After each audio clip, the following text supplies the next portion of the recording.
Nəfsin islahı nədən ibarətdir? Etmə. Nəfsi əmmarəni necə islah edirsən? Olmaz. Dayan. Özdən müstəhəbdir ki, iftara yaxın süfrə açılsın, yeməklər düzülsün. Yəni, fiziki olaraq sənin qüdrətin var o yeməkdən, sudan içəsən, yeməyi yesən, düzülüb qabaqla. Amma nəfsi biraz da nə edirsən? Əsəbləşdirirsən. Amma deyirsən ki, dayan, hələ dayan, hələ gözlə, hələ olmaz. Niyə olmaz? Səbəb nədir? İndi 5 dəqiqə qabaq yudun, ya 5 dəqiqə sonra yudun. Nədir bu? Hələ Allah icazə verməyib. Bu gözəl islahatdır nəfs üçün. Hələ ondan icazə gəlməyib. Yəni, bunun o mənəvi zövqünü tutmaq lazımdır. Bu zövqü yaşamaq lazımdır.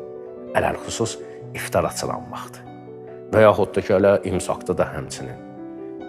Ki, saxlayırsan özünü ki, Allah icazə vermir.